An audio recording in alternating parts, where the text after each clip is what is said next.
एक सिलेबस की, और इसका जो सिलेबस है शुरू कर लेते हैं। ठीक है, इसका जो सिलेबस है एनम का, वो सिलेबस वैसे तो बहुत बड़ा है, सब कुछ है इसके अंदर, लेकिन अगर इसको थोड़ा सा कंसाइज किया जाए, कंसाइज कहने का मतलब यहां पर यह है कि एग्जाम की दृष्टि से, क्योंकि देखिए रणनीति है। अब आप एनम का कोर्स करते हो 1.5 साल में होता है, एनम का पूरा कोर्स आप कितने साल पढ़ते हो? 1.5 साल।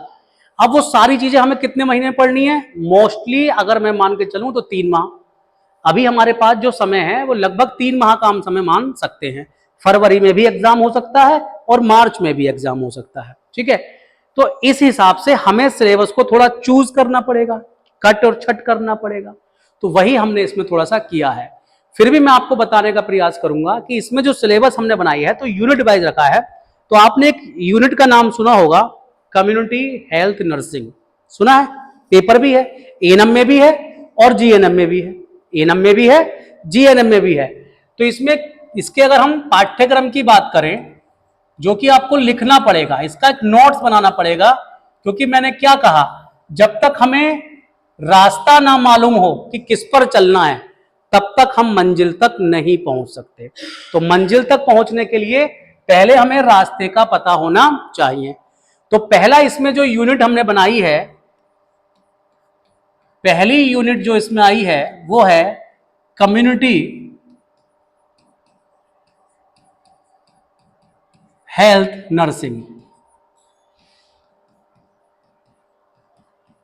हेल्थ नर्सिंग यानी समुदाय स्वास्थ्य नर्सिंग। क्या बोलेंगे इसको? समुदाय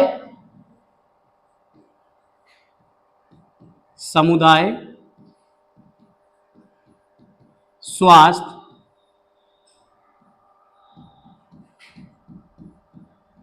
नर्सिंग। एक चीज और बता दूं मैं, 2022 का मैंने पेपर देखा था एएनएम का, जो यूपी ट्रिपल एससी ने कराया था।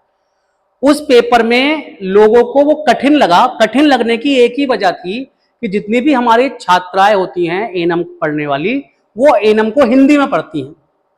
तो हिंदी में हमें पढ़ना भी है, मैं ये नहीं कह रहा आपको इंग्लिश में पढ़ना है, लेकिन जो स्पेशल टर्म है, जो स्पेशल टर्म है, कोई शब्द ऐसा है, उसको आप इंग्लिश में ही याद करोगे। हिंदी में याद कर लो तो बहुत बढ़िया, सोने पे सुहागा। इंग्लिश में क्यों याद करोगे? उस एग्जाम में मैंने नोटिस किया, उन्होंने इंग्लिश में ही वही शब्द दे रखा है हिंदी में लिख के, जैसे प्लेसेंटा। अब प्लेसेंटा एक इंग्लिश का शब्द है, अब जितने भी आप लोग बैठे हो सबको प्लेसेंटा का मतलब पता है, लेकिन अगर वहीं उसकी हिंदी आ जाए तो उसकी हिंदी होती है अपरा। अब अपरा किसी को नहीं पता, यही अंतर है। तो मैं यहां कहना यह चाह रहा हूं कि आपको अपरा याद नहीं करना है, क्योंकि वहां अगर अपरा आ गया क्वेश्चन में तो इंग्लिश वाले वर्जन में वो प्लेसेंटा ही देगा, तो हम पकड़ लेंगे। तो हमें वो काम करना है, जिसकी भी मैं इंग्लिश लिखूं, मैं भी ऐसे ही आपको पढ़ाऊंगा, उसकी मैं भले से स्पेलिंग ना लिखूं, लेकिन वो शब्द क्या होगा, जैसे प्लेसेंटा मैं हिंदी में लिखूंगा प्लेसेंटा। तो आपको यही ध्यान रखना है कि आप हिंदी में कम ध्यान रख के जो इंग्लिश वर्ड है उसको ज्यादा याद करने का प्रयास करेंगे। ठीक है, ताकि वो आपको एग्जाम में हेल्प करे। तो देखिए, अब ये यूनिट है, यूनिट पहली हमने क्या बनाई है, समुदाय स्वास्थ्य नर्सिंग। अब इसमें टॉपिक चलेंगे, ये तो यूनिट हो गई। अब इसमें टॉपिक चलेंगे, तो इसमें आपको क्या क्या पढ़ना होगा?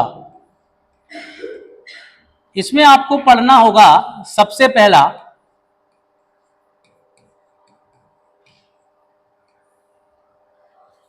स्वास्थ्य प्रशासन, या जिसको नाम दिया जाता है,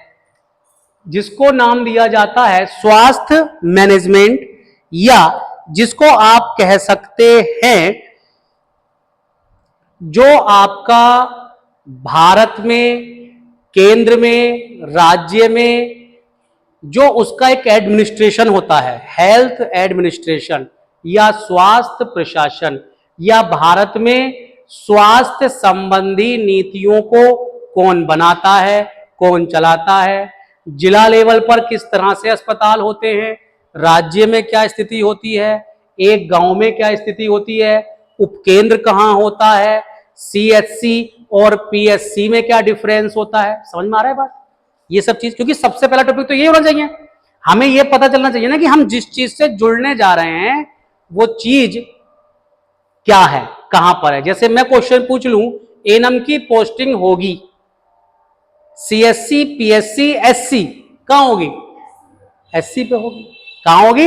एससी पे। अब देखो ये पढ़कर आई है, इनको पता है। अब एससी का मतलब क्या हो गया? Sub centre. सब सेंटर उप केंद्र। कितने कैंडिडेट होंगे वहां पर? 2 ही कैंडिडेट होंगे, एक मेल एक फीमेल, दोनों ही हेल्थ वर्कर होंगे, एक मेल हेल्थ वर्कर एक फीमेल हेल्थ वर्कर। आप लोग किसकी तैयारी कर रहे हो? फीमेल हेल्थ वर्कर की आप लोग तैयारी कर रहे हो। तो इसको हम नाम देते हैं स्वास्थ्य प्रबंधन या स्वास्थ्य प्रशासन। तो स्वास्थ्य प्रबंधन या स्वास्थ्य प्रशासन, मतलब समझ गए ना इसमें हमें क्या पढ़ना होगा? इसमें हमें पढ़ना होगा कि केंद्र स्तर पर, तो जैसे स्वास्थ्य एवं परिवार कल्याण मंत्रालय, आयुष मंत्रालय, ये सब केंद्र लेवल पे काम करते हैं। स्वास्थ्य महानिदेशालय, स्वास्थ्य परिषद, ये क्या होती हैं? ये सब केंद्र लेवल पे। फिर राज्य लेवल पर क्या होता है? फिर जिला लेवल पर जिला अस्पताल होता है। फिर ब्लॉक लेवल पर कौन सा अस्पताल होता है? ग्राम लेवल पर क्या होता है? इस तरह कितने गांव पीएससी में आते हैं, कितने गांव सीएससी में आते हैं, सीएससी पीएससी क्या है, ये सारी जानकारी जो है हमें पहले टॉपिक में लेनी है। और यहीं से फिर हमारी शुरुआत हो जाएगी कि एनम कहां पर पोस्टिंग होती है, एनम किस अस्पताल पर पोस्टिंग की जाती है। इतनी बात क्लियर हो गई। दूसरा, अच्छा यहां से क्वेश्चन था, बता दो यहां से क्वेश्चन रहता है। दूसरा यहां से हम पढ़ेंगे कि भारत में जो ये स्वास्थ्य संबंधी विकास या नीतियां बनी हैं कि भैया एनम उपकेंद्र पर होनी चाहिए, आशा गांव में होनी चाहिए, ये सब विकास हुए ना धीरे धीरे। क्या शुरू से आप आशा में जॉब कर रही हो? क्या आशा शुरू से थी? आपकी पोस्टिंग कौन सी जो सन में हुई है? 2012। तो आप ये समझिए आपसे पुरानी आशाएं नहीं मिलेंगी, बहुत कम। एज की बात नहीं कर रहा मैं, पोस्टिंग की बात कर रहा हूं। क्योंकि 2008 या 9 से तो ये कॉन्सेप्ट ही आया है आशा रखने का। मेरा कहने का मतलब यहां पर यह है कि स्वास्थ्य में भारत में विभिन्न समितियां बनी हैं जिन्होंने अपनी सिफारिशों के आधार पर विकास कराए हैं। आप पहले यूनिसेफ में थे, यूनिसेफ से ट्रांसफर कर दिया, आपका आशा बना दी क्योंकि आप ट्रेंड थे, आपको अनुभव था इस चीज का। ठीक है, तो यूनिसेफ में क्यों रखे गए? तो मेरा कहने का मतलब यहां पर यह है, पिछली बार 2022 में क्वेश्चन आया था, 2022 यूपी SSC में क्वेश्चन आया था, एक समिति का नाम दिया था और उसमें कहा गया था कि एनम को महिला स्वास्थ्य कार्यकर्ता किस समिति के द्वारा कहने की सिफारिश की गई थी। बात समझ में आया? क्वेश्चन एक ऐसा क्वेश्चन था। यानी यहां पर हमें जो दूसरा टॉपिक पढ़ना है उसका नाम है स्वास्थ्य विकास से संबंधित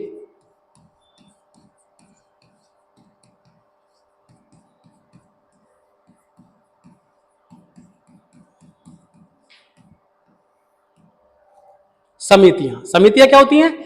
ये एक रिपोर्ट तैयार करती हैं और भारत सरकार को रिपोर्ट सौंपती हैं कि अब आप ऐसा कर दीजिए, दवाई फ्री कर दीजिए, एक नई पोस्ट बढ़ा दीजिए। तो किसने कौन सी नई पोस्ट बढ़ाई, किस समिति ने कौन सी दवाइयां फ्री करवाई, किस समिति ने कौन सा वैक्सीनेशन जोड़ा, ये सब आपका क्या बनता है? क्वेश्चन बनता है। लास्ट ईयर 2022 में यहां से क्वेश्चन था। ठीक है, इसके बाद भारत सरकार अपनी एक हेल्थ पॉलिसी लॉन्च करती है जिसे कहते हैं राष्ट्रीय स्वास्थ्य नीति। क्या कहते हैं? राष्ट्रीय स्वास्थ्य नीति। तो कितनी राष्ट्रीय स्वास्थ्य नीति आ चुकी हैं अब तक? ये सब सवाल बनते हैं। तो राष्ट्रीय स्वास्थ्य नीति, और मैं आपको बता दूं अब तक 3 राष्ट्रीय स्वास्थ्य नीति बन चुकी हैं। सबसे पहले 1983 में बनी थी, फिर 2002 में बनी, और अभी हाल ही में जो चल रही है वो 2017 वाली चल रही है। तो 2003 और 2017। तो सबसे हालिया स्वास्थ्य नीति कौन चल रही है भारत सरकार की? 2017 वाली। और यही वो नीति है जिसमें आयुष्मान नामक योजना को लागू किया गया था, जिसमें दवाइयों को क्या कर दिया गया है? फ्री कर दिया गया है। इलाज को क्या कर दिया गया है? फ्री कर दिया गया है। इसी 2000, तो हम पढ़ेंगे इसके प्रमुख प्रावधान, क्योंकि एक क्वेश्चन कैसे बन सकता है, निम्नलिखित में से राष्ट्रीय स्वास्थ्य नीति 2017 में शामिल प्रावधान है या नहीं है। 4 लाइनें दे देगा, वो पूछ लेगा कौन कौन सी बातें उसमें कही गई थी, कौन कौन सी बातें उसमें नहीं कही गई थी। ठीक है। इसके बाद ग्रामों में दवाई बांटने, अस्पताल खोलने, नियुक्ति करने, संविदा की नियुक्ति करने। आज अभी कुछ दिनों पहले तक आप देख ही रहे थे कि एनएम की संविदा पे नियुक्ति एक संस्था कर रही थी, NHRM, राष्ट्रीय ग्रामीण स्वास्थ्य मिशन। तो एक टॉपिक आपको ये भी इसमें पढ़ना होगा, राष्ट्रीय ग्रामीण स्वास्थ्य मिशन। और इसकी स्थापना कब हुई थी, कब से शुरुआत है इसकी? 2005। ये सिंगल क्वेश्चन भी आपका आ सकता है कि राष्ट्रीय ग्रामीण स्वास्थ्य मिशन की स्थापना कब हुई थी? तो कब हुई थी? 2005 में हुई थी। इसके बाद भारत सरकार ने अब तक बहुत सारे ऐसे कार्यक्रम शुरू किए हैं समाप्त करने के, जैसे मलेरिया, क्षय रोग, डायबिटीज नहीं, मलेरिया, क्षय रोग, हीमोफीलिया, फाइलेरिया, एनीमिया, इन रोगों से लड़ने के कुछ कार्यक्रम चलाए गए हैं।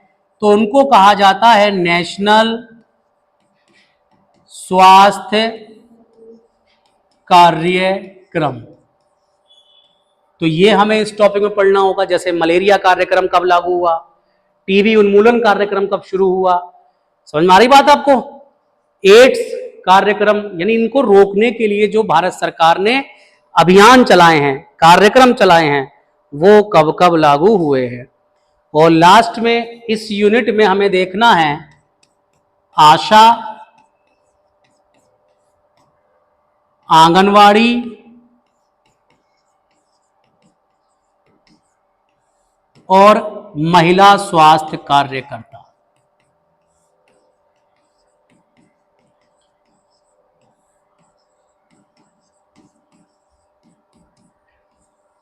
महिला स्वास्थ्य कार्यकर्ता, इन तीनों के कार्य, इन तीनों का स्वास्थ्य में रोल वगैरह वगैरह। और यहीं से आपका सिलेबस बनकर आएगा, एक टॉपिक बनकर आएगा, एनम के कार्य एवं भूमिका। आएगा नहीं आएगा? तो एनम के कार्य एवं भूमिका पढ़ेंगे हम सबका।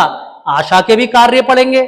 तीनों में जब हम पढ़ लेंगे तो आपको तीनों में थोड़ा थोड़ा अंतर क्या है वह भी समझ में आ जाएगा। तो ये हमारी पूरी एक यूनिट है, जिस यूनिट का नाम क्या था? Community health nursing. इसके बाद दूसरी एक यूनिट आती है, ये उतार लिया सबने। अब दूसरी यूनिट समझिएगा।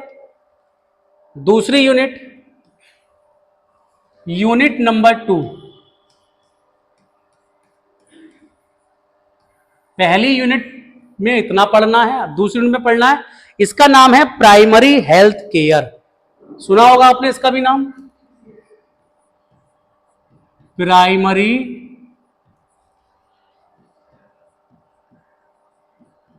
Health care. ठीक है, प्राथमिक स्वास्थ्य देखभाल। क्या बनेगी हिंदी? प्राथमिक स्वास्थ्य देखभाल। प्राथमिक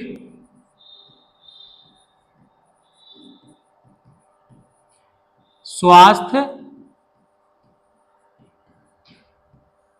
देखभाल। अब इसमें भी हमें कुछ टॉपिक्स पढ़ने होंगे। क्या क्या पढ़ना होगा? कम से कम 3 से 4 सवाल इस टॉपिक से आएंगे, पूरी यूनिट से। ये पूरी की पूरी जो यूनिट है, ये आपके संक्रमण, संक्रमक रोग, संक्रमक रोगों की देखभाल और वैक्सीनेशन, 4 टॉपिक इसमें पढ़ने हैं। कौन कौन से? संक्रामक क्या होता है, कैसे कैसे होता, कौन कौन सी विधियां हैं संक्रामक की, ठीक है। फिर संक्रामक रोग क्या होते हैं,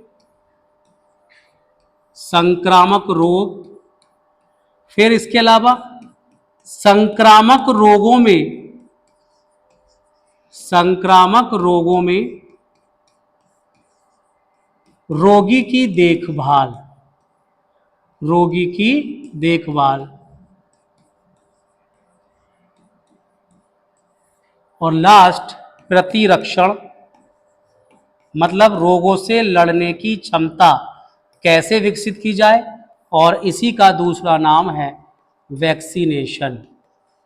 वैक्सीनेशन, इंजेक्शन वगैरह, कौन कौन से वैक्सीन लगाए जाते हैं, ये सारी चीजें इसमें हम देखेंगे। संक्रामक रोग, संक्रामक रोगों में रोगी की देखभाल किस तरह से की जाएगी, प्रतिरक्षण और वैक्सीनेशन। क्वेश्चन लास्ट ईयर 2022 में आया था कि यदि किसी व्यक्ति को कोई ऐसा संक्रामक रोग हो जाता है तो उसको दूसरे रोगों से किया जाता है, तो उसमें 4 शब्द दिए गए थे। क्वारंटीन शब्द था एक, है ना, एक और शब्द था। तो इस तरह से आपके क्या बनते हैं, क्वेश्चंस बनते हैं। अब आप ये मत सोच के चलना कि ये एनम का काम नहीं है, एनम का बेशक काम ना हो, लेकिन एनम की यहां पर भी एक जिम्मेदारी बनती है, क्योंकि एनम अपने केंद्र की प्रमुख है। एनम अपने केंद्र की क्या है, प्रमुख है। जब हम एनम की कार्य और जिम्मेदारियां आपको पढ़ाएंगे तो बताएंगे उसको उपकेंद्र से रेफर करने तक का अधिकार है, वो अपने उपकेंद्र से रेफर भी कर सकती है, और अगर कोई वहां पर बीमार है तो उसको दवाई भी डिस्ट्रीब्यूट कर सकती है। ये भी एनम के क्या है, कार्य है, ये मैं आपको बता दूं। तो हम चर्चा करेंगे धीरे धीरे। यूनिट नंबर 2 में हमें इतनी चीजें पढ़नी है। Unit number 3 very very important, जिसने इस यूनिट को पढ़ लिया समझ लो एनम का 50% पेपर सॉल्व कर लिया, और ये वही है जो इसके नाम में आ रहा है, मिडवाइफरी। क्या आ रहा है जी, मिडवाइफरी।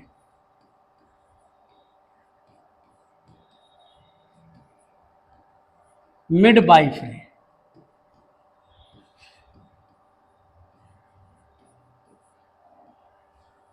अब देखिए मिडवाइफरी का मतलब क्या होता है। मिडवाइफरी का मतलब होता है, पहले चलती थी दाई, तो मिडवाइफरी और दाई लगभग बराबर है, यानी जो दाई का काम है वही मिडवाइफरी का काम होता है। अब दाई का काम क्या होता था, मैं आपको समझाऊं। मिडवाइफरी का मतलब क्या है, दाई का काम क्या होता था। तो देखिए दाई का जो कार्य था वो 3 कार्य थे, यही कार्य आज आपके बन गए। प्रसव के समय,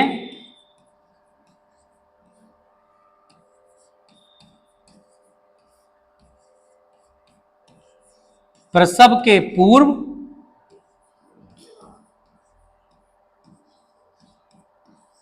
और प्रसव के बाद। प्रसव समझ रहे ना सब लोग, प्रसव मतलब क्या, डिलीवरी।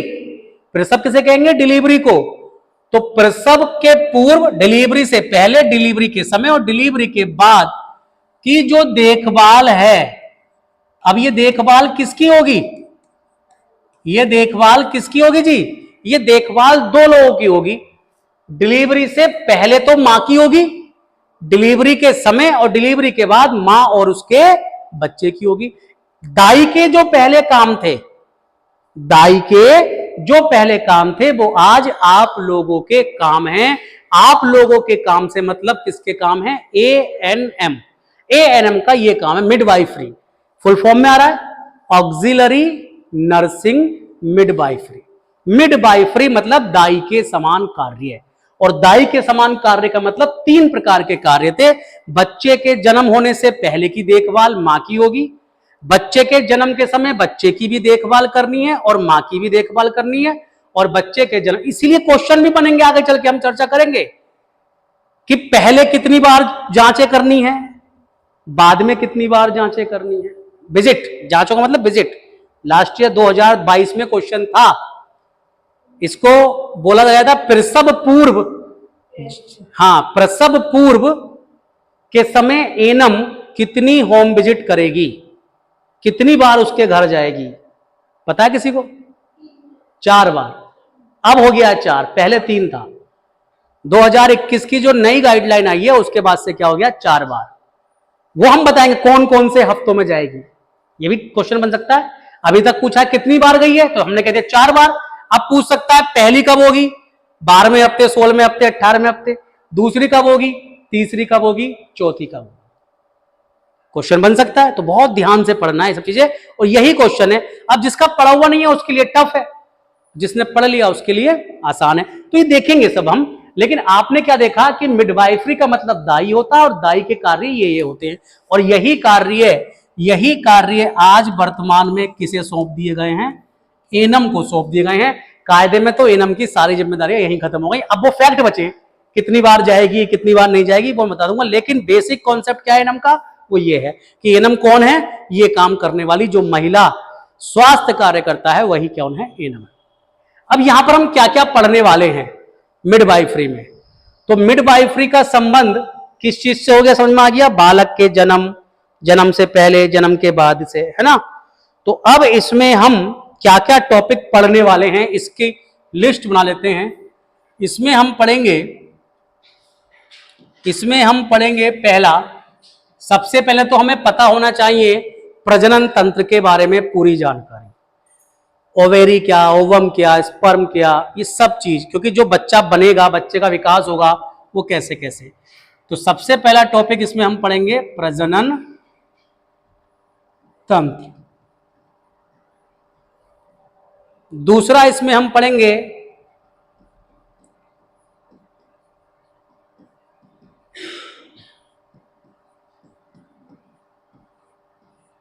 गर्भस्थ शिशु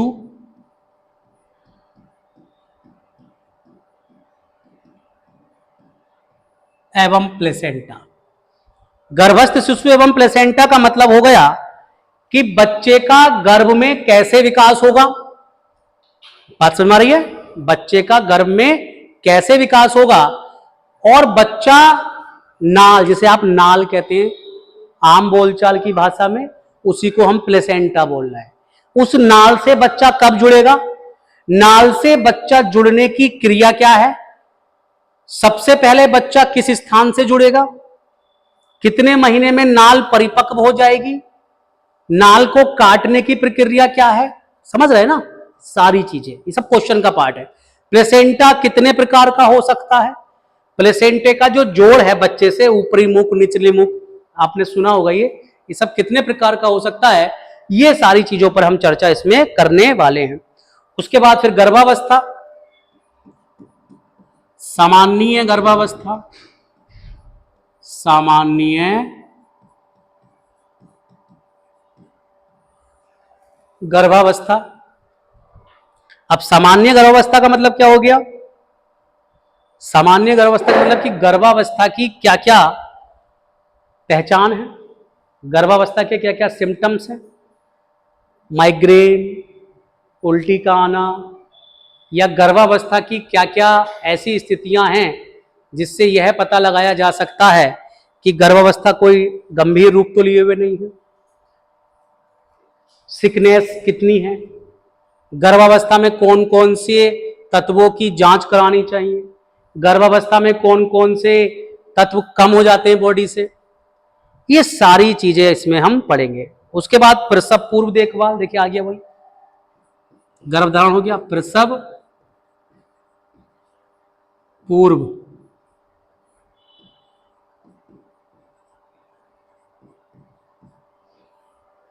और ये जो प्रसव पूर्व देखभाल है इसे इंग्लिश में एनाटेनेटल केयर कहते हैं, है ना, एनाटेनेटल केयर।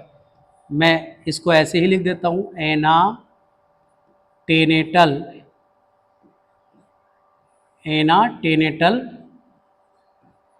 केयर, शॉर्ट में डॉक्टर लिखते हैं एएनसी, एएनसी है, ये लिखा आपने, वही है मैडम, देखा ये शब्द पहचान गई। तो एएनसी जी, नहीं सारे नहीं, ये भी बताएंगे हाँ कि एएनसी के चेकअप लिखने का अधिकार किसको है, आशा लिख सकती है, करवा सकती है, आशा करवा सकती है, एनम लिख सकती है, लिख के एनम ही देगी, आप करवाने ले जाओगे उसको, है ना। तो ये बताएंगे अंतर, धीरे धीरे आप आ जाएगा, है ना। तो एनेट दूसरा, फिर अगला इसके बाद पढ़ेंगे हम सामान्य प्रसव। अगला टॉपिक इसमें हम क्या पढ़ेंगे, सामान्य प्रसव। अब प्रसव कितने प्रकार के हो सकते हैं, प्रसव क्वेश्चन लास्ट ईयर 2022 में भी था। प्रसव में कितने चरण होते हैं, जब बच्चा पैदा हो रहा होता है तो दर्द उठना एक चरण है, बच्चे का बाहर निकलना एक चरण है, और बच्चे के बाहर निकलने के बाद प्लेसेंटा का निकलना एक अलग चरण है। तो हर चरण अलग अलग कहलाता है, प्रसव कोई एक चीज नहीं है, प्रसव 4 चरणों में होगा, देखेंगे धीरे धीरे कौन सा चरण क्या कहलाता है ना। तो ये सब हम पढ़ेंगे। उसके बाद हम पढ़ेंगे सूतिकावस्था। सूतिकावस्था, सूतिकावस्था, सूतिकावस्था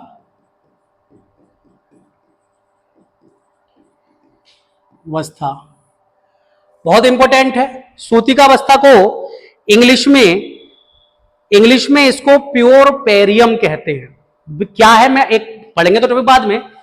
आपने देखा होगा कि जब बच्चा डिलीवरी हो रही होती है तो गर्भाशय भी चौड़ा हो जाता है, हर चीज फैल जाती है। तो जब बच्चा निकल जाता है बाहर पूरी तरह से, तो उस महिला के वो जननांग दोबारा से अपनी उसी स्थिति में आ जाते हैं, उसी अवस्था को क्या कहते हैं, सूतिकावस्था। समझ गई बात। गर्भाशय वापस अपनी जगह, गर्भाशय की दीवारों में जब बल लगता है तो फैल जाती हैं, तो वो फिर वापस अपनी उसी अवस्था में जो आ जाती हैं उसको हम क्या कहते हैं, सूतिकावस्था कहते हैं। तो ये हम पढ़ेंगे। अब बच्चा पैदा हो गया, महिला की वास्तविक स्थिति पुनः लौट आई। अब उसके बाद का इसमें टॉपिक क्या बचेगा, नवजात शिशु की देखभाल। क्या बचेगा इसमें, नवजात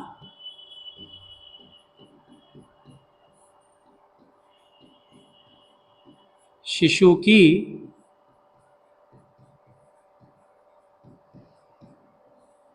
कितने समय के बाद दूध पिलाना है, कितने समय के बाद कपड़े चेंज करने हैं, कितने समय के बाद नहलाना है ना, कितने टेम्परेचर पे बच्चे को रखना है, ये सारी चीजें जो होती हैं ये नवजात शिशु की देखभाल में शामिल होती हैं।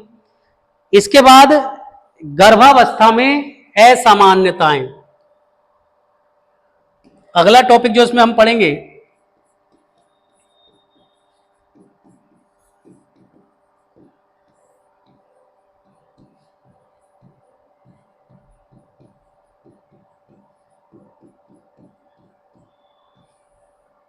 गर्भावस्था में असामान्यताएं। कोई भी एबनॉर्मलिटीज है, अरे है नहीं है कोई भी एबनॉर्मलिटीज, इसी से रिलेटेड टॉपिक और जोड़ दे रहा हूं।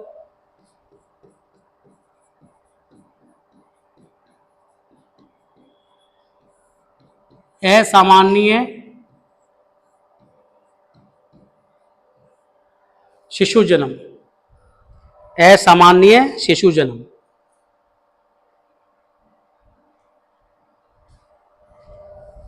एक क्वेश्चन था 2022 में, ब्रीच प्रेजेंटेशन निम्न में से क्या है।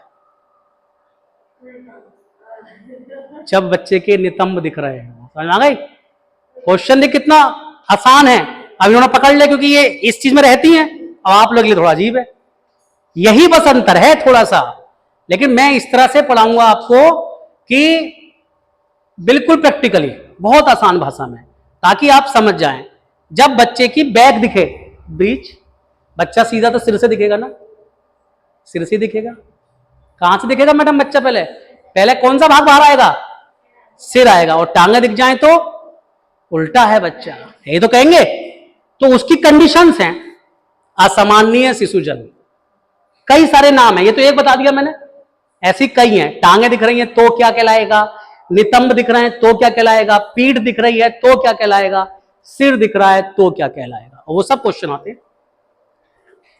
और गर्भावस्था में असामान्यताएं, उल्टी ज्यादा हो रही हैं तो क्यों हो रही हैं, ब्लड की कमी कितनी हो रही है ना, या प्लेसेंटा और बच्चे में जो उनका तालमेल है वो डिस्टर्ब तो नहीं चल रहा, प्लेसेंटा का रुख नीचे की ओर है या ऊपर की ओर है, कहीं बच्चा नाल से लपटा हुआ तो नहीं है, क्योंकि नाल से लपटना भी नहीं चाहिए, बच्चा गले में लगा लेगा, फांसी लग सकती है। प्लेसेंटा तो लंबी सी नाल है। ये सब चीजें इसमें देखेंगे कौन सी क्या कंडीशन है। बात समझ में आ गई। इसके अलावा इसमें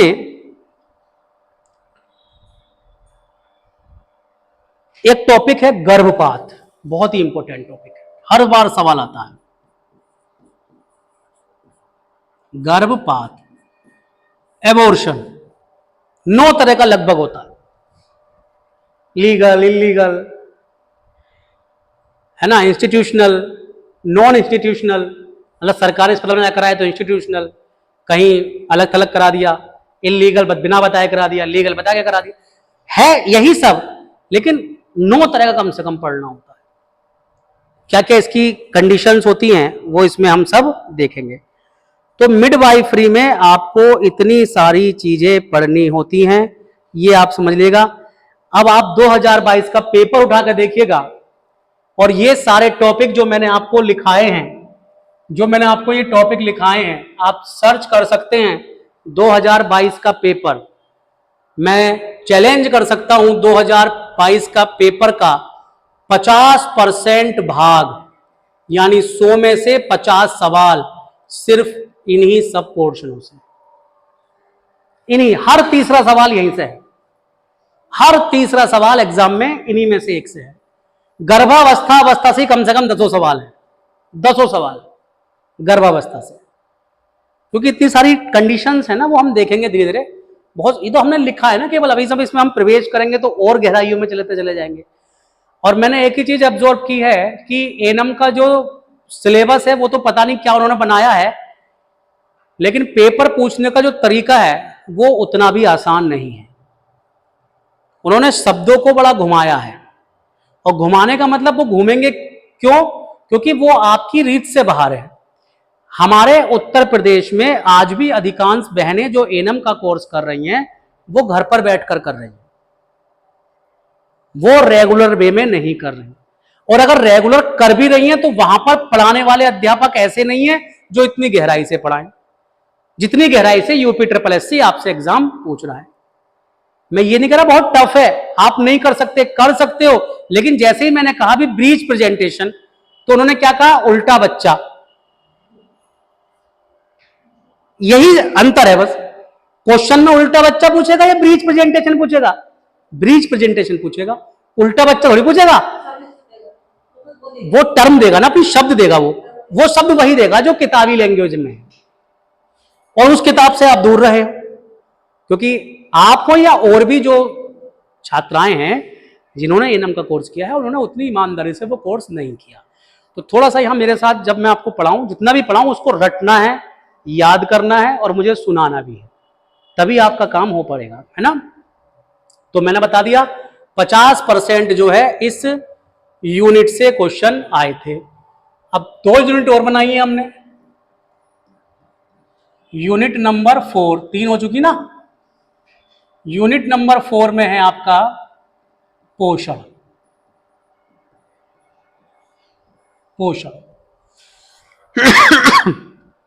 अब पोषण में क्या हो गया, भोजन, सुपाच्य भोजन, संतुलित भोजन। पोषण में आपका क्या पढ़ना है, आपको टोटल भोजन और विटामिन। भोजन में विटामिन भी शामिल हैं, लेकिन मैं विटामिन अलग से इसलिए बता दे रहा हूं क्योंकि 2022 के पेपर में 4 सवाल, 100 में से 4 से 5 सवाल अकेले विटामिन से थे। इस विटामिन की कमी से कौन सा रोग हो रहा है, गर्भवती महिला में किस विटामिन की कमी, विटामिन से ही सवाल थे, 4-5 सवाल। हालांकि प्रोटीन भी है, कार्बोहाइड्रेट भी है, वो सब हम पढ़ेंगे, क्योंकि भोजन का मतलब सब कुछ आ गया, यही चीजें थी, है ना। भाई जब है सिलेबस में तो रहेगा ही, जब सिलेबस में है तो रहेगा ही रहेगा। और एक लास्ट यूनिट बचती है हमारी चाइल्ड हेल्थ नर्सिंग, यूनिट 5,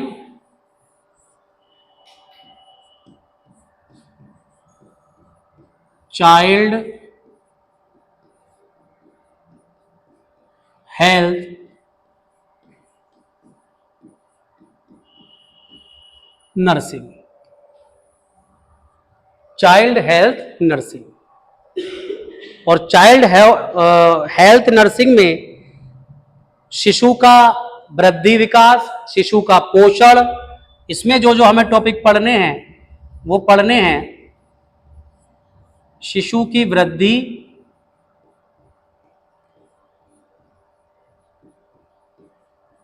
और विकास,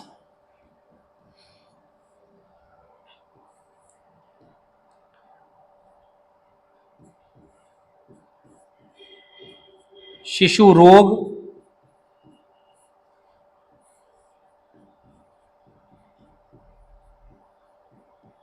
स्तनपान। स्तनपान का मतलब स्तनपान के नियम सिद्धांत, ये सब स्तनपान में आता है ना। तो ये सब चीजें इसमें हमें आपको पढ़नी होती है। तो ये जो एक सिलेबस मैं फिर बता दे रहा हूं, आप कोई सी भी मार्केट से किताब खरीद के लाएंगे, हो सकता है उसमें इससे ज्यादा दे रखा हो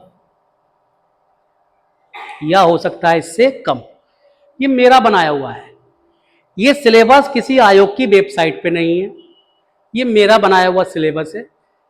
क्यों? क्योंकि जो हमने पुराने पेपर हुए हैं, चाहे वो CHO के हुए हैं अदर स्टेट्स में, ANM के हुए हैं, जो भी स्वास्थ्य संबंधी पेपर हुए हैं, उनका जो एक कॉमन फैक्टर है वो हमने इसमें निकाला है। मैं ये तो नहीं कहूंगा कि ये 100% का 100% पेपर लड़ा देगा, लेकिन 70 से 80% पेपर कवर करने। और देखिए हमारी वही तैयारी, आपको मैं ये भी एक सच, कड़वा सच बता दूं, कोई कितना भी चैलेंज भर ले, 100 का 100% कोई भी पेपर सॉल्व नहीं करा सकता। पेपर का जो सिलेबस हम कवर करते हैं वो 70 से 80% ही करते हैं। अगर उसमें से हमें 60% भी मिल गया तो बल्ले बल्ले, क्योंकि 10-20% तो आदमी का IQ भी काम करता है उतना पढ़ने के बाद। अगर 60% भी हमें मिल गया तो बल्ले बल्ले है। लास्ट ईयर 2022 में कट ऑफ कितनी गई थी पता है आपको? वो तो जनरल की गई थी, 55-60 कहां गई थी? 51 जने 52 गई थी। हाँ, तुम लोगों के 35-36 नंबर रह गए थे ना शायद, आप लोगों के भी 33-34 थे, 40 आपके थे। हाँ, इनके 33-34 थे। लखनऊ गए थे ना ये, तुम भी गई थी, ये भी गई थी। तो संविदा वाले बाजी मार गए थे उसमें, आप लोग संविदा वाले नहीं थे। हाँ, अब लगा लो। तो 35 तो इनके तब आए थे जब बिना पढ़ी थी, कुछ नहीं जानती थी। तो अगर थोड़ी सी मेहनत कर ली तो क्या 10-15 नंबर मिल रहे थे। और इस बार तो आप पहले सजगो, हम भी नहीं सज सकते। उस बार तो हमने भी कोई बैच नहीं लगाया था, लेकिन इस बार हम भी चाहते हैं कि जो ठाकुर द्वारा क्षेत्र के बच्चे हैं वो कामयाब हो, क्योंकि ठाकुर द्वारा से सिलेक्शन होते हैं तो अच्छा भी लगता है। हर क्षेत्र में यहाँ सिलेक्शन हो रहा है, शिक्षक यहाँ से बन रहे हैं, स्टेनो यहाँ से बन रहे हैं, तो ANM भी यहाँ से बननी चाहिए उत्तर प्रदेश में। तो इस बार जो है प्रयास किया जा रहा है, और देखिए प्रयास होगा। और बस आप थोड़ा लोग बैच को सपोर्ट करो, शेयर करो, कम से कम 10-15 बच्चे और हो जाएंगे तो थोड़ा सा बैच जो है रनिंग हो जाएगा। तो अपने स्तर से जो है चीज़ों को प्रमोट करो, क्योंकि बहुत से बच्चों को पता ही नहीं कि सिलेबस कहीं चल रहा है या नहीं चल रहा है। तो ये कौन बताएगा? आप ही लोग तो बताओगे कि हाँ रेगुलर क्लासेस चल रही है, अब पढ़ना शुरू करो। और सिलेबस से ही आपको आइडिया लग गया होगा कि हम किस फ्लो में पढ़ने वाले हैं। क्योंकि मैंने क्या कहा, पहली चीज सिलेबस है, हमें सिलेबस पता होना चाहिए कि क्या पढ़ना है। ठीक है, तो ये मेरा बनाया हुआ है, इसको आप ब्लेम नहीं करना, इसको आप ये मत कहना सर उस किताब में इतना दे रखा है। अरे किताब तो मेरे पास भी ANM की पढ़ी, मीनाक्षी जैन की इतनी मोटी किताब है, मैं भी उसमें से आपको काट छाट कुछ पढ़ाऊंगा। लेकिन ये थोड़ी ना है कि मैं पूरी किताब वही पढ़ा लगूंगा। पूरी किताब 1.5 साल में पढ़ाई जाती है, मैं कैसे पढ़ा दूंगा 2-3 महीने में, है ना। तो कहने का मतलब यह है, इस सिलेबस पर आप विश्वास कर सकते हैं, भरोसा कर सकते हैं, और जब मैं आपको पढ़ाऊंगा तो आपको और थोड़ा सा विश्वास पर बढ़ेगा। ठीक है, तो एक बार फिर से सारी चीजें समझ लीजिएगा।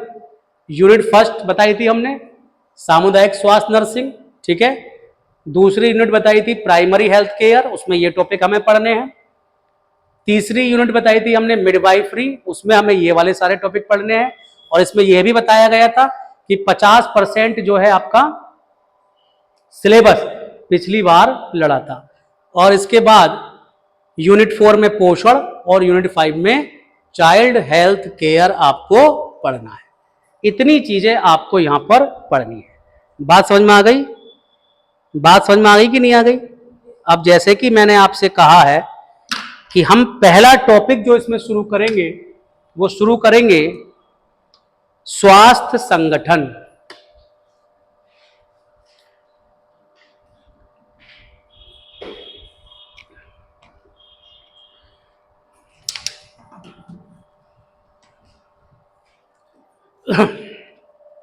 अब शुरू करते हैं हम लोग टॉपिक।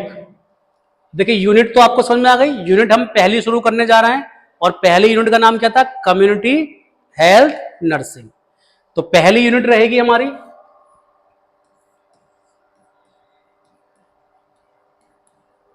Community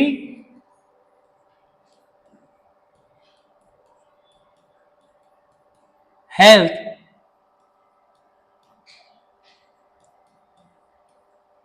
nursing. ये हमारा टॉपिक चले करेगा डेली डेली। और इसमें टॉपिक फर्स्ट,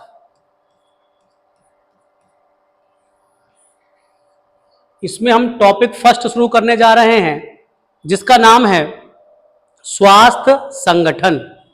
स्वास्थ्य संगठन।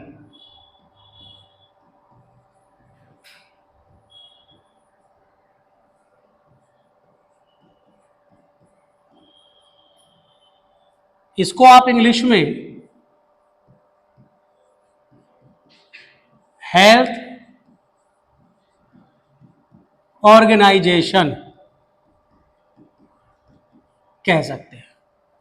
हेल्थ ऑर्गेनाइजेशन इसको आप इंग्लिश में कह सकते हैं। ठीक। अब ये हमें क्या पढ़ना है इसमें, मैं आपको बता दूं इस टॉपिक में हमें क्या पढ़ना है। इस टॉपिक में हमें 3 चीजें पढ़नी है। पहला,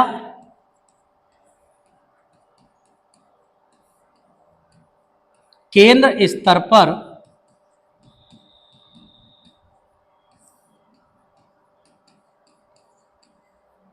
स्वास्थ्य संगठन। दूसरा,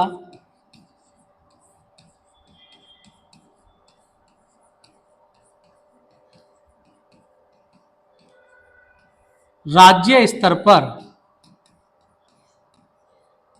स्वास्थ्य संगठन। तीसरा,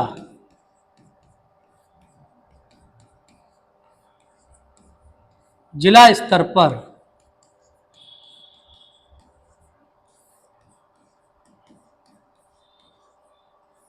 स्वास्थ्य संगठन। भारत एक बहुत बड़ा देश है। भारत में स्वास्थ्य कार्यक्रमों को लागू करने के लिए यह विभाजन किया गया है। केंद्र स्तर पर कुछ अलग लोगों को जिम्मेदारी दी गई है, राज्य स्तर पर कुछ अलग लोगों को जिम्मेदारी सौंपी गई है, और जिला स्तर या उससे नीचे के स्तर पर कुछ अलग लोगों को यह जिम्मेदारी सौंपी गई है। बात समझ में आ गई? तो आप यहां पर यह समझ लें कि सबसे पहले हम शुरुआत करेंगे राष्ट्रीय स्तर पर या केंद्र स्तर पर स्वास्थ्य संगठन, जिसका मतलब हो गया कि पूरे भारतवर्ष में कौन कौन सी वे संस्थाएं हैं जो स्वास्थ्य कार्यक्रमों के लिए कार्य करती हैं। ठीक है, तो पहला वाला हिंट डालेंगे इसमें। पहला वाला हिंट डालेंगे केंद्र स्तर पर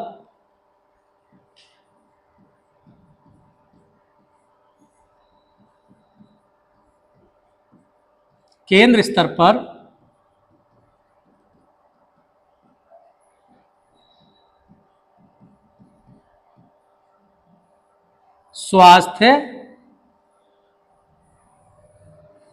संगठन। केंद्र स्तर पर स्वास्थ्य संगठन। अब केंद्र का मतलब क्या होगा? सेंट्रल। अब सेंट्रल स्तर पर अगर हम देखें तो 3 संस्थाएं या 3 अंग हैं जो स्वास्थ्य संबंधी कार्यों के लिए जवाबदेही है। पहला, केंद्रीय स्वास्थ्य एवं परिवार कल्याण मंत्रालय। ठीक है, केंद्रीय स्वास्थ्य एवं परिवार कल्याण मंत्रालय। दूसरा, स्वास्थ्य सेवा महानिदेशालय। स्वास्थ्य सेवा महानिदेशालय। और तीसरा, केंद्रीय स्वास्थ्य परिषद। केंद्रीय स्वास्थ्य। ये 3 ही ऐसी एजेंसियां हैं जो एक दूसरे को सपोर्ट करके भारत में स्वास्थ्य सेवाएं लागू करती हैं। तो लिख लेते हैं 3 यहां के जो प्रमुख अंग हैं, इस स्तर पर स्वास्थ्य से संबंधित जो प्रमुख अंग हैं वो 3 आपको दिखाई देंगे। 3 आपको दिखाई देंगे। पहला है केंद्रीय स्वास्थ्य एवं परिवार कल्याण मंत्रालय। केंद्रीय स्वास्थ्य एवं परिवार कल्याण मंत्रालय, उतारते चलेंगे साथ साथ। दूसरा है स्वास्थ्य सेवा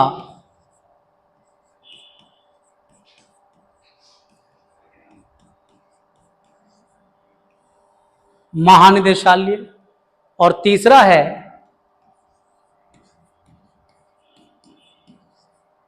केंद्रीय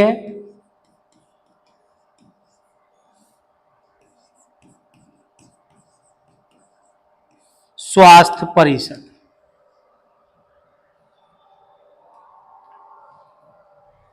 केंद्रीय स्वास्थ्य परिषद।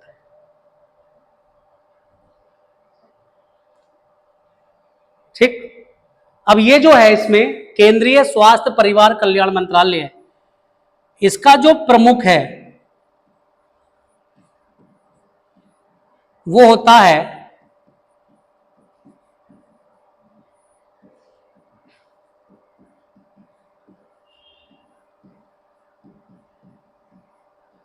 केंद्रीय स्वास्थ्य मंत्री। और केंद्रीय स्वास्थ्य मंत्री कौन है इस समय?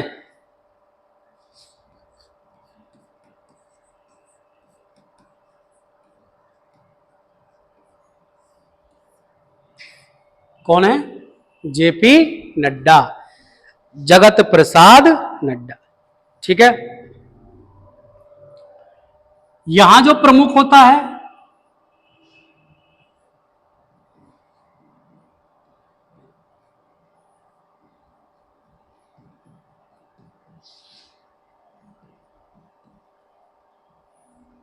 ये सचिव रैंक का आदमी होता है, यानी एक आईएएस होगा जिसको ये पद दिया जाता है। और यहां स्वास्थ्य परिषद का एक अध्यक्ष होगा। यहां पे जो प्रमुख बैठता है वो कौन होता है? एक अध्यक्ष होता है। सरकार द्वारा इसकी नियुक्ति की जाती है। अब इनके काम मैं बता दूं आपको, तो अगर आप ये देखें कि जो परिवार कल्याण मंत्रालय है इसका काम क्या है? भारत में स्वास्थ्य से संबंधित समस्त नीतियां बनाना। नंबर 1, कौन सी दवाई कितने पैसे में बिकेगी, किस दवाई को अवैध घोषित करना है, मतलब दवाइयों से संबंधित नीति बनाना। नंबर 3, स्वास्थ्य से संबंधित योजनाओं को लागू करना, किसको फ्री में इलाज कराना है, कितने लाख तक का स्वास्थ्य बीमा देना है। नंबर 4, अंतर्राष्ट्रीय स्वास्थ्य एजेंसियों के साथ मिलकर, अंतर्राष्ट्रीय स्वास्थ्य एजेंसी जैसे यूनिसेफ, WHO, इन सब के साथ मिलकर भारत के लिए स्वास्थ्य संबंधी नीतियां बनाना या उनके साथ तालमेल बैठाना, क्योंकि वो लोग पैसा भी तो खर्च करते हैं ना भारत में। भाई पल्स पोलियो जो प्रोग्राम है वो यूनिसेफ का था, तो कितना पैसा दिया उसने, आप सोचिए। तो भारत ने उसके साथ तालमेल बैठाया, तो भारत ने बैठाया, इसका मतलब भारत की ओर से कौन गया होगा? ये मंत्री गए होंगे। इस पर आ जाए, ये है ऑफिस। ऑफिस के जो कार्य क्या होते हैं? डेटा रखना, लिखा पढ़ी का काम करना, या ये इसको सलाह भी दे सकता है। इस मंत्रालय को सलाह देता है महानिदेशालय कि आप ऐसी एक प्लान बनाएं, बनाएगा ये केवल क्या कराएगा? सलाह। और ये क्या करेगा? कोई योजना, जैसे आयुष्मान योजना केंद्र सरकार की योजना है, लेकिन उसे उत्तर प्रदेश सरकार क्यों माने? नहीं मान रही। या उसे तमिलनाडु की सरकार क्यों माने? नहीं मान रही। तो ये जो संस्था है केंद्रीय स्वास्थ्य परिषद, इसका यही काम होता है केंद्र और राज्य के बीच में स्वास्थ्य संबंधी जितनी भी योजनाएं हैं उनमें समन्वय बैठाना, तालमेल बैठाना। तो ये 3 चीजें मैंने आपको बताई, तो इनको हम फटाफट शॉर्ट में लिख लेते हैं। सबसे पहले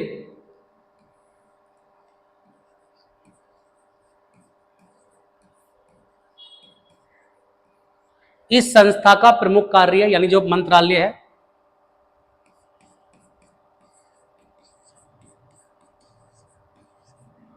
स्वास्थ्य नीति बनाना,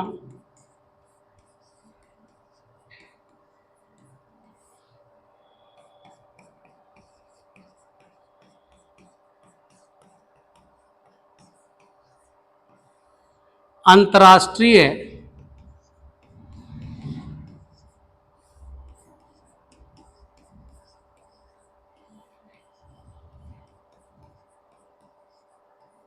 स्वास्थ्य संगठनों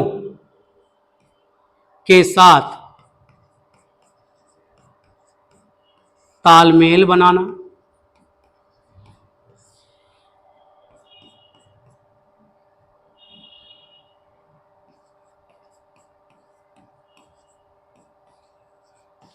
औषधि के लिए नीति बनाना, ये सारे काम इसके हैं, ये सारे काम इसके हैं। स्वास्थ्य संबंधी अनुसंधान करना,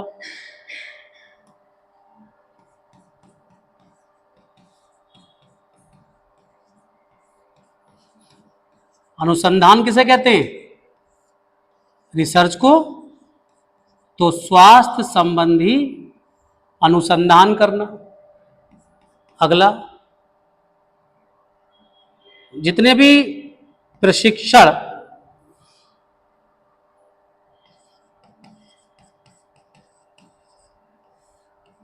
स्वास्थ्य प्रशिक्षण केंद्र जितने भी हैं, चाहे वो डॉक्टर्स के लिए हो चाहे वो नर्सों के लिए हो, तो स्वास्थ्य प्रशिक्षण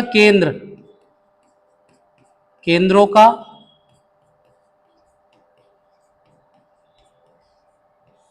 संचालन करना। ये सब किसके कार्य हैं? ये सब इसके ही कार्य हैं।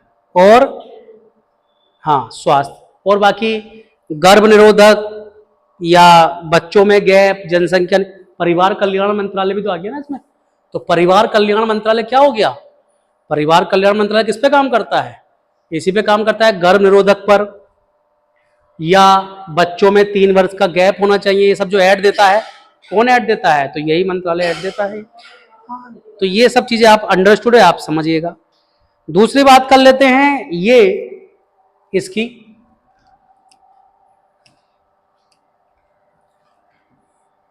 इसका प्रमुख कार्य,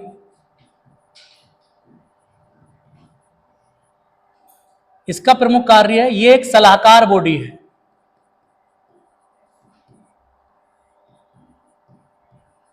सलाहकार बॉडी का मतलब एक ऐसी संस्था जो परिवार कल्याण मंत्रालय, जो स्वास्थ्य एवं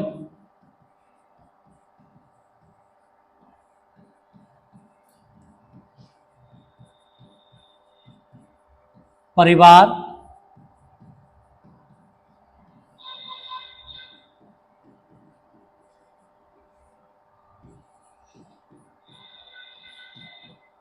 मंत्रालय को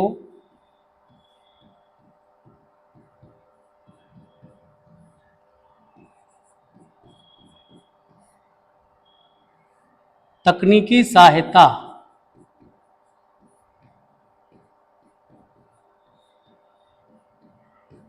प्रदान करती है। तो स्वास्थ्य एवं परिवार कल्याण मंत्रालय को तकनीकी सहायता प्रदान करती है, अर्थात ये एक सलाहकार बॉडी है जो इसको समय समय पर सलाह करती है, जैसे क्या नीति बनानी है, औषधियों का निर्माण ऐसे होना चाहिए, औषधियों की गुणवत्ता इतनी होनी चाहिए। तो ये सब सलाह देती है इसको, फिर बाद में भारत सरकार का जो मंत्रालय है उसको वो अप्लाई करेगा नहीं करेगा। और ये जो है, ये इसका प्रमुख कार्य आप लिख लेंगे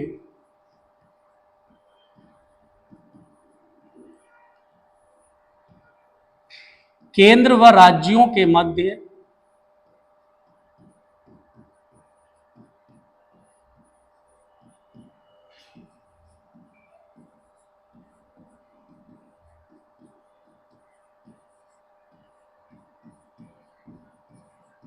स्वास्थ्य संबंधी नीतियों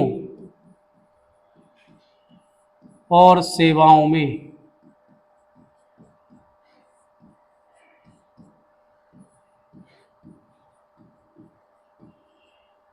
समन्वय बनाना, तालमेल बनाना। दोनों लोग मिलकर जब तक काम नहीं करेंगे किसी भी स्वास्थ्य संबंधी कार्यक्रम को, तो वह कार्यक्रम सफल साबित नहीं होगा। उदाहरण के तौर पर पल्स पोलियो एक कार्यक्रम है जो कि केंद्र सरकार के द्वारा संचालित कार्यक्रम है। अब उसको उत्तर प्रदेश सरकार मना कर दे, हम तो अपने यहां दवाई नहीं पिलाएंगे। महाराष्ट्र राज्य मना कर दे, हम तो अपने यहां दवाई नहीं पिलाएंगे। तो क्या पल्स पोलियो कार्यक्रम सफल सिद्ध हो पाता? नहीं हो पाता। जबकि सरकारें तो अलग अलग होती हैं भाई। आज अगर बीजेपी की सरकार केंद्र में है तो कई सारे ऐसे राज्य हैं जहां बीजेपी की सरकार नहीं है, तो वो बीजेपी के कार्यक्रम को अपने यहां लागू करने से क्या कर दे? मना कर दे। लेकिन ऐसा नहीं होता है हमारे हिंदुस्तान में। पल्स पोलियो बेशक किसी भी सरकार की देन हो, लेकिन आज सभी सरकारें उसको अप्लाई करती हैं। वजह, हमारे यहाँ कुछ ऐसी संस्थाएं हैं जो इस पर काम करती हैं, केंद्र और राज्यों के बीच में तालमेल बैठाने का काम करती हैं कि भाई ये आपकी अपनी समस्या नहीं है, पूरे देश की समस्या है। अगर एक भी पोलियो वायरस बच्चा किसी एक स्टेट में मिल गया तो कोई गारंटी नहीं है कि वो पूरे स्टेट में ना फैले। बात समझ में आ रही है आपको? कोई गारंटी नहीं है कि वो पूरे स्टेट में ना फैले। तो ये आप एक बार मैं इसको छोटा कर दे रहा हूं, आप इसको सारा एक साथ समझें और देखें कि हमने यहां से पढ़ना शुरू किया था कि केंद्र स्तर पर जो स्वास्थ्य संगठन है, केंद्र स्तर पर जो काम करने वाली संस्थाएं हैं वो 3 हैं। एक है केंद्रीय स्वास्थ्य एवं परिवार कल्याण मंत्रालय, एक है स्वास्थ्य सेवा महानिदेशालय और एक है केंद्रीय स्वास्थ्य परिषद। जितने भी निर्णय नीति बनाना और नीतियों को लागू करना, स्वास्थ्य से संबंधित जितनी भी नीतियां बनाएगा वो कौन बनाएगा? यही अंतिम निर्णय लेगा। इसको सलाह दे सकता है ये, इसको क्या दे सकता है? सलाह, कि भाई आप कुछ कुछ ऐसा काम कर लो, बोले ठीक है। और ये क्या काम करेगा? ये कोई भी नीति जो इसने बनाई वो तो पूरे देश के लिए बनाई है, क्योंकि ये किसी एक राज्य का मंत्रालय तो है नहीं, ये तो पूरे भारत में काम करने वाला मंत्रालय है। तो ये कोई भी नीति बनाएगा तो वो नीति पूरे भारतवर्ष पर लागू होगी, भारत के सभी राज्यों पर वो नीति लागू होगी। बात समझ में आ गई?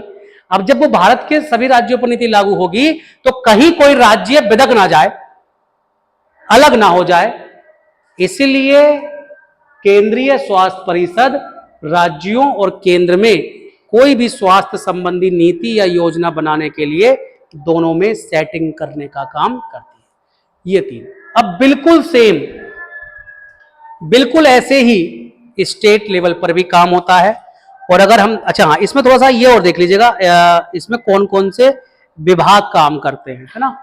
तो ये और देख लेंगे इसमें। तो ये आपने बना लिया। अब देखिए इसके बाद मैं एक दो पॉइंट और बता देता हूं, नोट करके लिख लेंगे। यहां पर फैक्चुअल इंफॉर्मेशन है, लिख लेंगे।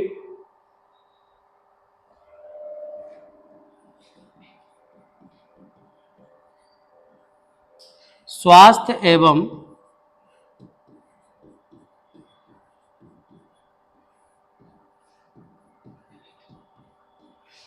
परिवार कल्याण मंत्रालय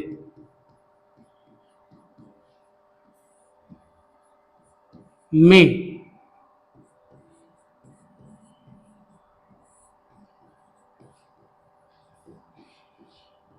निम्न विभाग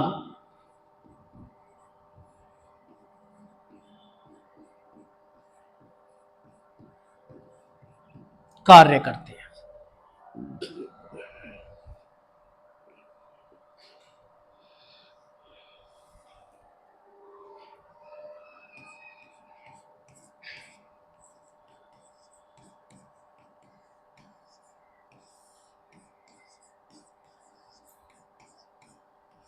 स्वास्थ्य विभाग,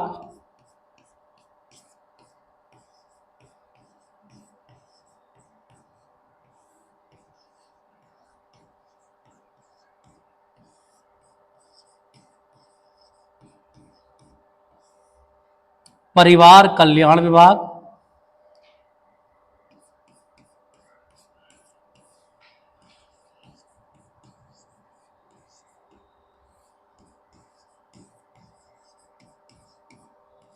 आयुष विभाग,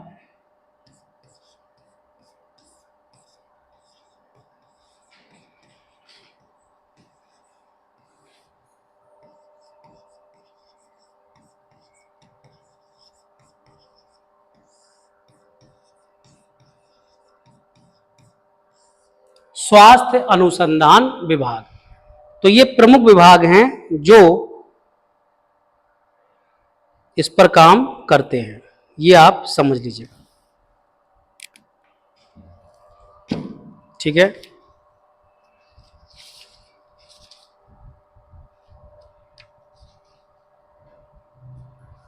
अब इसमें एक जो विभाग आपने लिख रखा है जिसका नाम है आयुष विभाग। क्या नाम है? आयुष विभाग। ये वास्तव में लेटेस्ट है, बात की चीज है। और आप आयुष की फुल फॉर्म जानते हैं? इसमें A4 तो बनेगा आयुर्वेदा। क्या बनेगा? आयुर्वेदा। और हाँ, और इसमें ये AYUSH बनता है। मैं लिख देता हूं।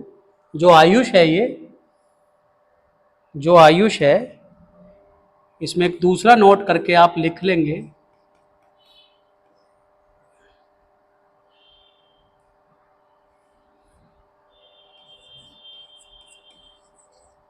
ये जो आयुष शब्द है ये ऐसे बना हुआ है, AYUSH,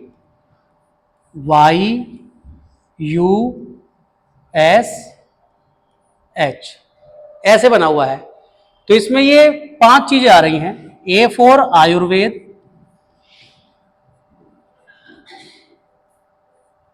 Y for yoga, U for यूनानी, S फॉर सिद्ध, H फॉर होम्योपैथी। यानी आप किसी भी रोग को इन 5 तरीकों से दूर कर सकते हैं।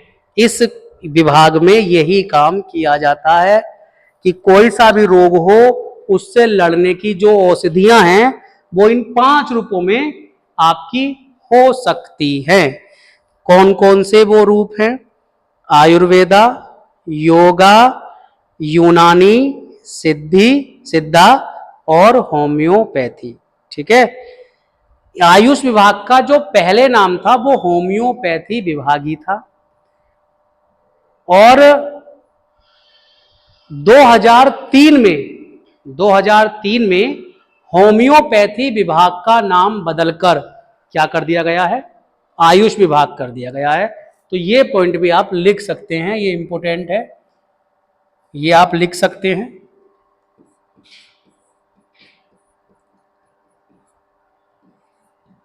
लिख दें, आयुष विभाग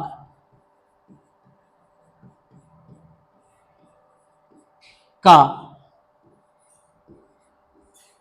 पूर्व नाम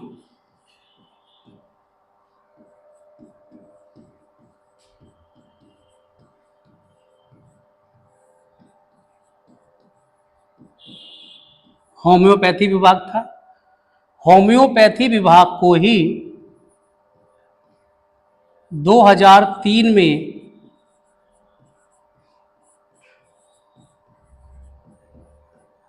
क्या कर दिया? आयुष विभाग कर दिया। और इस विभाग के और विकास के लिए एक और पॉइंट मैं यहां पर लिखा देता हूं। 2014 में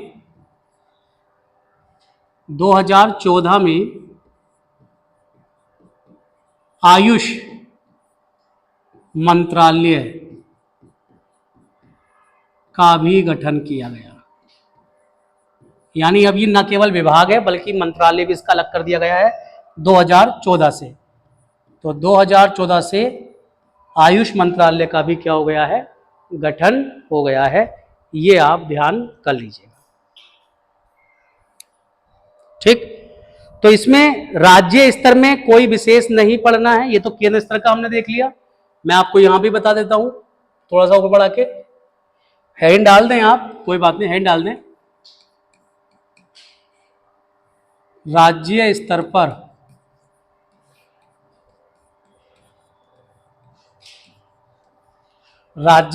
पर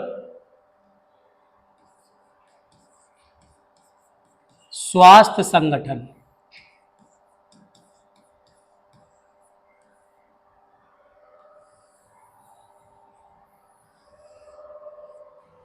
राज्य स्तर पर स्वास्थ्य संगठन। तो राज्य स्तर पर जो स्वास्थ्य संगठन हम देखेंगे, तो वो भी हम क्या देखेंगे, जैसे केंद्र में स्वास्थ्य मंत्रालय था, वैसे ही राज्य में भी क्या होगा, राज्य मंत्रालय, जिसे क्या कहेंगे, राज्य स्वास्थ्य एवं परिवार कल्याण मंत्रालय, जिसका मंत्री राज्य का कैबिनेट मंत्री होगा। ठीक है, जैसे यूपी, तो यूपी के स्वास्थ्य मंत्री। तो यूपी में मतलब किसी भी राज्य में जो इसके प्रमुख अंग होंगे वो दो होंगे,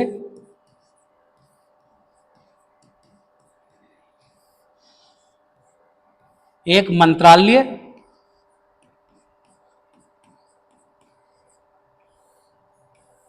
और दूसरा निदेशालय।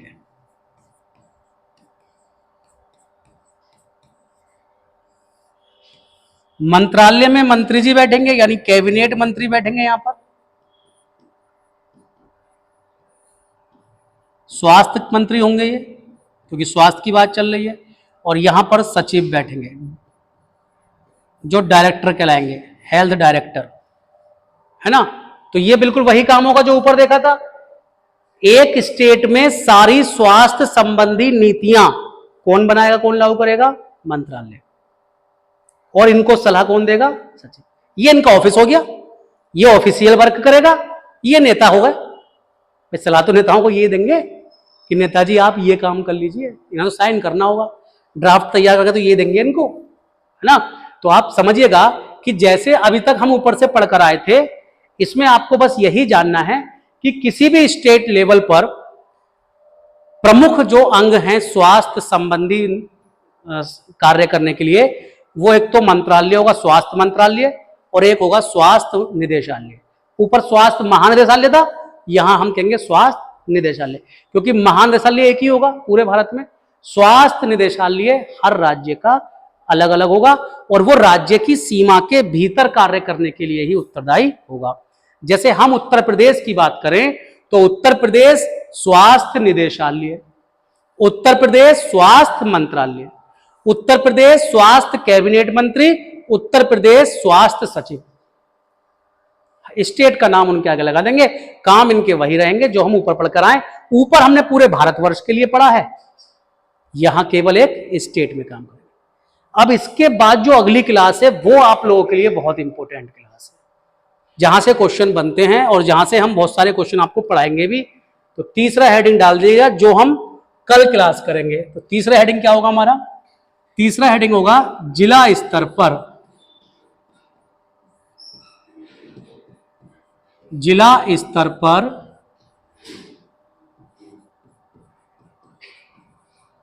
स्वास्थ्य संगठन। जैसे कि मैंने आपको बताया, सीएमओ साहब होंगे जिला स्तर पर, जिला अस्पताल होगा, जिला अस्पताल के नीचे सीएचसी होंगी, और सीएचसी के नीचे पीएचसी होंगी, और पीएचसी के नीचे एससी होंगी। जिला अस्पताल, डिस्ट्रिक्ट हॉस्पिटल, डीएच बोलते हैं उसको। ये इसका क्रम आपको याद रखना पड़ेगा। यहां पर जिला में जिला अस्पताल होगा, क्या होगा, जिला अस्पताल, फिर इसके नीचे सीएचसी होंगी, कम्युनिटी हेल्थ सेंटर, सामुदायिक स्वास्थ्य केंद्र, और फिर सीएचसी के नीचे क्या होगा, पीएचसी होंगी, प्राथमिक स्वास्थ्य केंद्र। प्राथमिक, सीएचसी का मतलब क्या हो गया, सामुदायिक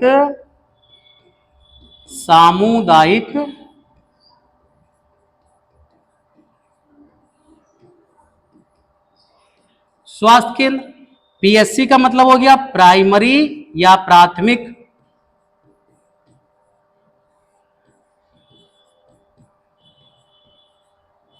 स्वास्थ्य केंद्र, और इसके बाद लास्ट में होगा SC, इसको बोलेंगे सब सेंटर, हिंदी में बोलेंगे उप केंद्र।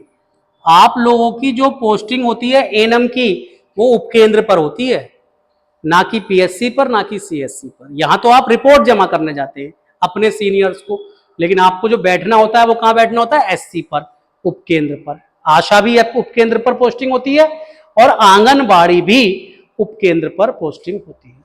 फिर काम तो ऊपर से ही होता है, आप जानते हैं सब चीजें, लेकिन नियम तो यही है। लेकिन वहां उतनी आजकल फैसिलिटी नहीं होती है, तो चीजें चेंज हो जाती हैं।